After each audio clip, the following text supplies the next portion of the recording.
देना है। और एक और आता है आपका आफ्टर प्लास्टर। देखिए अब जहाँ भी जिस भी एरिया की प्लास्टर करना चाह रहे हैं, चाहे वो वॉल हो, चाहे आपका जो है सीलिंग हो, चाहे अब इनर वॉल की बात करूँ चाहे आउटर वॉल की बात करूँ, उसमें क्या रेशियो रहेगा, उसमें हमें क्या मिक्स, उसका रेशियो मतलब कि सीमेंट और सैंड का क्या रेशियो मिक्स करेंगे, तो ये सारा चीज़ आपको हम बताएंगे। चलते हैं और देखते हैं कि सबसे पहले और सबसे इम्पोर्टेंट चीज़ जो हमें ध्यान रखना है प्लास्टर के समय कि वो ये है कि भाई कि ब्रिक वर्क। देखिए हम एक एक करके आप सारा चीज़ कवर करेंगे। ब्रिक मशीनरी जो होगा वो हो जाना चाहिए एज पर ड्राइंग के हिसाब से, ठीक है। एज पर ड्राइंग जो अप्रूवल ड्राइंग है उसके हिसाब से आपका ब्रिक मशीनरी हो जाना चाहिए। और ब्रिक, बहुत लोग का कहना होता है सर ब्रिक मशीनरी हम लोग कर लिए हैं, क्या हम 2 दिन बाद प्लास्टर करना शुरू करते? नहीं, आप ब्रिक मशीनरी के मिनिमम 7 डेज के बाद ही जो है आपको प्लास्टर का काम शुरू करना है। ये सबसे इम्पोर्टेंट चीज़ है, आप इसको जो ज़रा ध्यान दीजिएगा। और साथ ही तो ये आपका ब्रिक मशीनरी जो है हो जाना चाहिए 7 डेज के बाद ही जो है प्लान कीजिए प्लास्टर के लिए। और कभी भी जो है जैसे ब्रिक मशीनरी 1-2 दिन का हुआ है, पूरा गीला गीला है, पूरा तरह से सूखा नहीं और ना ही इसको अच्छी प्रॉपर तरीके से क्यूरिंग हुआ है ब्रिक मशीनरी, उसके बाद आप उसी समय आप प्लास्टर शुरू ना करें। तो ये इंपॉर्टेंट चीज़ है। और दूसरा कि सबसे इम्पोर्टेंट चीज़ है कि भाई जिस भी एरिया में आप अगर आप प्लास्टर करना चाह रहे हैं तो वो आपका जो है हैकिंग होना चाहिए। हैकिंग आरसीसी मेंबर, जितना भी आपका आरसीसी मेंबर है, चाहे आपका ये बिफोर प्लास्टर की बात कर रहा हूँ, सीलिंग हो गया, आपका ब्रिक तो रफ रहेगा ही रहेगा ब्रिक मशीनरी, और साथ ही जो है आपका पिलर। और जब भी आप कभी ब्रिक मशीनरी करेंगे वो पिलर के पास आ जा रहा है तो आप उसको वहाँ हैकिंग कर देंगे, वो ज़रूरी है।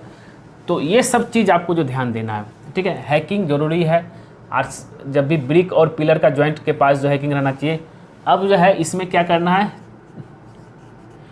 चिकन मैश फिक्स करना है, ज़रूरी है। आरसीसी मेंबर और ब्रिक के बीच में चिकन मैश, मुर्गा जाले जिसको बहुत लोग बोलते हैं, आपका जाल की तरह रहेगा। आपका जैसे मान लिया जाए कि आपका जो है ब्रिक मशीनरी है और इधर आपका जो पिलर है, तो इसमें 3 इंच इधर 3 इंच इधर जो है करके जो आप इसमें नेल ठोक दीजिए।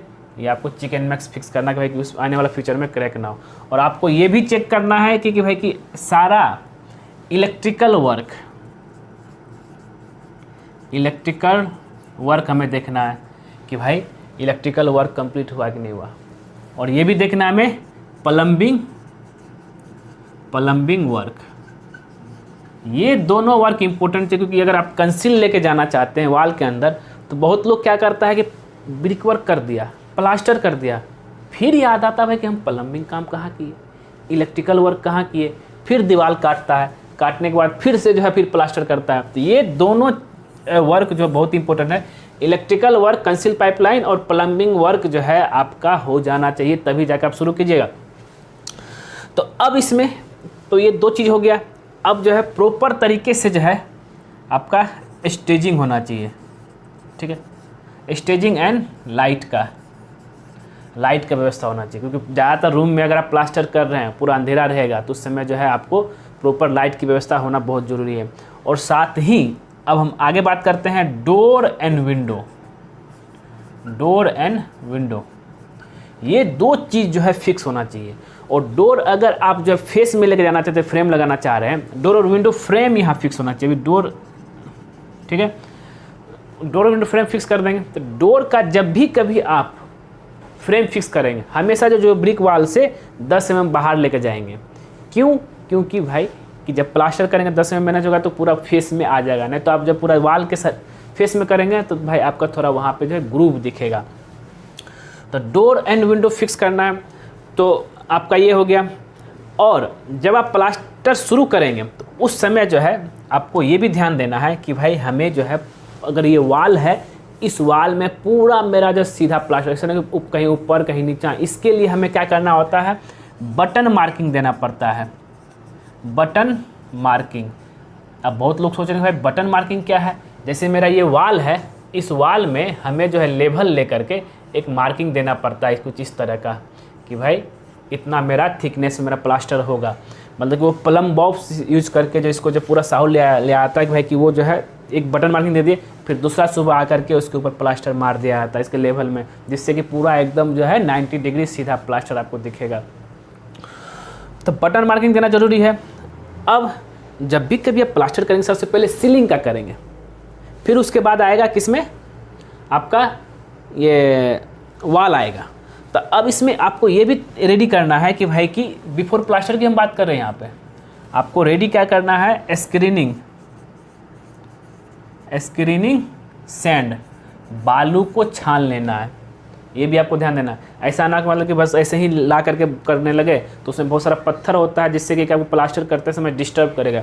तो आपको जो है स्क्रीनिंग मतलब बालू को छानना भी बहुत ही ज़रूरी है, जिससे और महीन ना ज़्यादा मोटा ज़्यादा ना पतला बालू यूज़ कीजिएगा, थोड़ा महीन जो है मीडियम साइज का बालू यूज़ कीजिएगा प्लास्टर के समय में, ठीक है। तो बालू स्क्रीनिंग कर लिए। फिर इसके बाद आपका आता है कि भाई जितना भी आपका जो है कोई भी तरह का जहाँ पे चिपिंग मांग रहा है, जहाँ पे कुछ ज़्यादा मसाला लगा हुआ, कंक्रीट लगा हुआ, उसको जो है क्लीन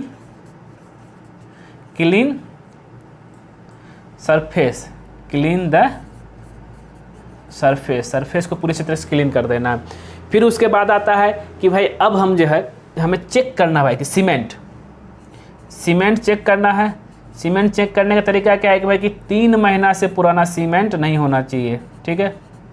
3 मंथ मतलब डेट ऑफ मैन्युफैक्चर से 3 महीना होना चाहिए बस, उससे पुराना सीमेंट मत यूज़ कीजिएगा। और साथ ही हमें एक और चीज़ चेक करना है इसमें, क्या है कि बालू में जो है सिल्ट परसेंटेज 6% ज़्यादा नहीं होना चाहिए। अब बोलेंगे सिल्ट परसेंटेज कैसे निकालें, सिल्ट परसेंट निकालने मेरा एक वीडियो अवेलेबल है जिसको आप देख सकते हैं कि भाई एक गिलास लेना है, उसमें जितना बालू डालेंगे उसका वॉल्यूम निकाल लेना है, फिर उसको उसमें डाल कर उसको हिला करके कुछ देर नमक भी डाल के कुछ देर के लिए रख देना है। कुछ देर के बाद देखेंगे भाई कि चिकना जो मिट्टी होता है सिल्ट जो है तो वो ऊपर आ जाएगा, तो आप उसका जो है जितना वॉल्यूम है उसका ऊपर का वॉल्यूम निकाल करके परसेंटेज आप निकाल सकते हैं। तो सीमेंट 3 महीना तक यूज कर सकते हो, उसके बाद पुराना यूज मत कीजिएगा। सिल्ट जो है 6% होना चाहिए, ये भी आपको ध्यान देना है। अब देखते हैं, तो ये हो गया आपका बिफोर, जब भी कभी आप प्लास्टर का काम कर रहे हैं उससे पहले का। तो जिससे आपको ये भी ध्यान देना है कि सारा चीज़ इतना तो हो गया। अब क्या है कि जब हम प्लास्टर शुरू करेंगे तो उस समय हमें क्या ध्यान देना, ठीक है। अब प्लास्टर जब कर रहे हैं तो अब पहला पॉइंट आता है कि भाई कि हमें रेशियो किसका,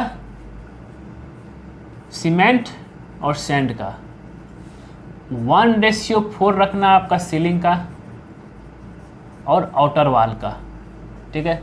1:6 रखना आपको इनर वाल का।